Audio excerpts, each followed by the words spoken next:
Je m'appelle Christophe Huard, je suis formateur en chauffage ISIT et aussi pour les Bac Pro et les BTS. Je suis un peu comme sur les jeunes en fait, j'ai suivi le même parcours qu'eux. D'accord, j'ai commencé avec un CAP, j'ai passé un deuxième CAP après en chauffage. Voilà, j'ai passé tous les examens possibles en CFA en fait. Oui, c'est plus facile parce que moi, des fois j'avais des manques où je me posais des questions. Donc voilà, ces manques-là, j'essaie moi de les combler dans la formation. Alors Rouen ici depuis le 1er septembre. Pour évoluer aussi, avoir une évolution un peu de carrière, on va dire.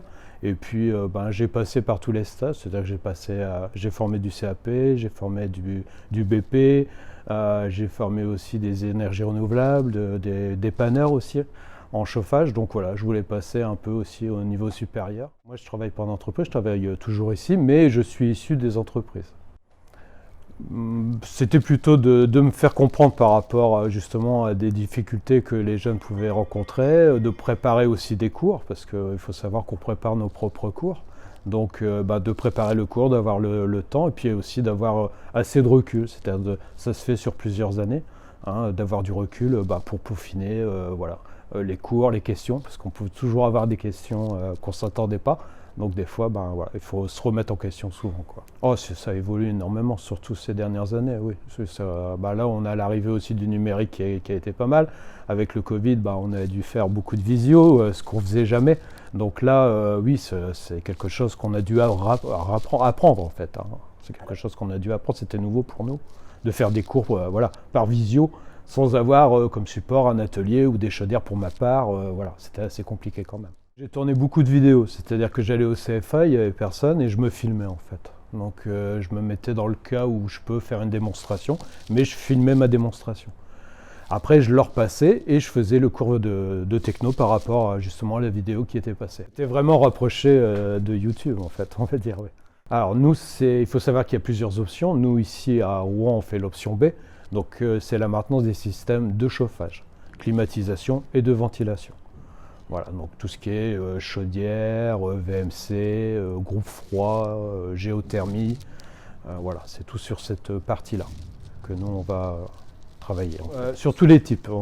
Ici on a une belle cellule énergie, ce qu'on appelle la cellule énergie. Je pense qu'elle est elle est quand même elle est très belle. Donc nous la priorité c'était d'avoir tout le matériel à disposition, toutes les chaudières, tous les types d'installations en fait. On n'a pas toutes les marques parce que ça serait impossible, mais là on peut travailler sur tous les types d'installations. Les débouchés, en ce moment on est en recherche énormément de gens avec un BTS, parce qu'il y a une grosse pénurie sur des gens qui doivent justement savoir régler, savoir dépanner, savoir optimiser aussi les installations.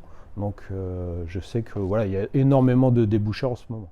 En fait, on est en partenariat de toute manière avec les entreprises, donc nous on travaille sur 2 semaines de CFA et 2 semaines en entreprise. Ça pendant 2 ans. Voilà. Donc c'est vraiment le partenariat, je veux dire, c'est vraiment nous en fait on est un peu le support, l'entreprise n'a pas toujours le temps ou les moyens d'expliquer les choses, donc nous on a le temps, là c'est quand on est avec les jeunes on a le temps d'expliquer, donc on va expliquer des choses qui n'ont pas compris ou qui n'ont pas pu voir vraiment assez profondément par rapport à l'entreprise. Donc on travaille vraiment ensemble, nous et l'entreprise, et aussi quand ils sont plus jeunes avec la famille, parce que la famille forcément elle fait partie aussi de la formation. Oui, on suit beaucoup de formations. Moi, professionnellement, sur les nouveaux types de chaudières, les nouvelles pompes à chaleur, tout ce qui est pour la maintenance, hein, moi je suis obligé de me tenir à jour. Puis après, niveau pédagogique aussi, là on a reçu des logiciels de démonstration virtuelle où on va pouvoir dépanner des chaudières, on va pouvoir dépanner aussi des groupes froids. Donc c'est des logiciels avec des lunettes 3D, c'est des choses comme ça. Donc oui, je suis obligé moi d'aller faire des stages assez régulièrement. Oui.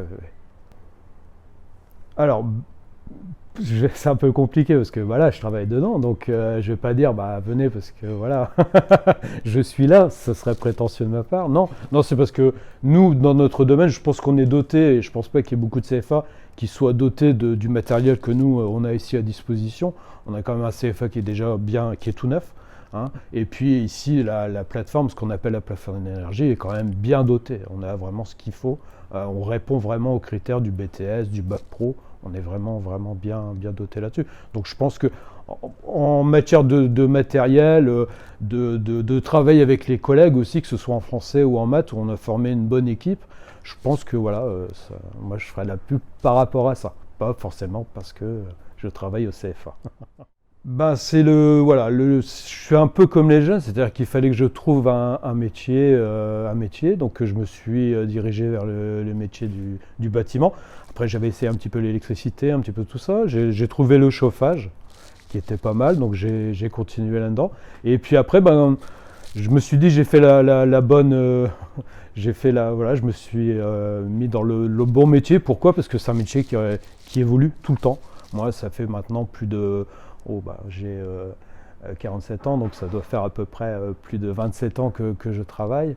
Et j'ai une évolution du matériel, voilà. Donc on n'a pas le temps de s'embêter en fait. C'est un métier où, voilà, si on se met vraiment dans la technologie, si on voit les dernières sorties, on se met à jour, on n'a pas le temps de s'embêter. Même si on est en entreprise, on n'a pas le temps de s'embêter. C'est un travail voilà, qui est intéressant. Enfin.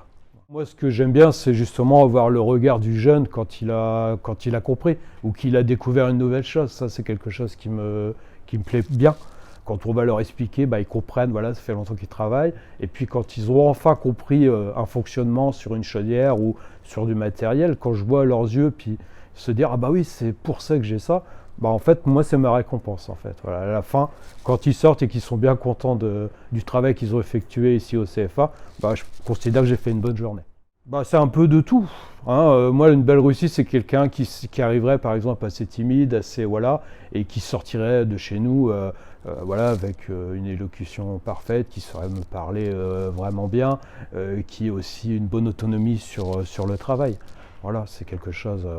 Et puis après, s'il a l'examen, c'est vraiment super. Mais ouais, ce qui me fait plaisir, c'est de les voir évoluer et de les voir mûrir vraiment. L'apprentissage, une définition, c'est d'être, pour un jeune, il va acquérir de l'autonomie, d'accord, de l'autonomie, il va devenir un homme tout de suite. On voit quand on les rencontre, c'est des petits, on va dire entre guillemets gamins, hein, ils aiment bien, voilà. Et puis, à fur et à mesure, en fait, on va voir qu'ils changent. Dans les 4 premiers mois, on voit déjà que ça change. Après, ils ont aussi un statut de salarié. Donc, voilà, ils changent, ils mûrissent plus vite, je pense, que d'autres. Ils vont mûrir plus vite et puis ils deviennent des petits hommes, voilà, plus vite, quoi. Plus sérieux. Et puis, voilà, ils savent qu'ils viennent pour travailler et pas pour faire les imbéciles.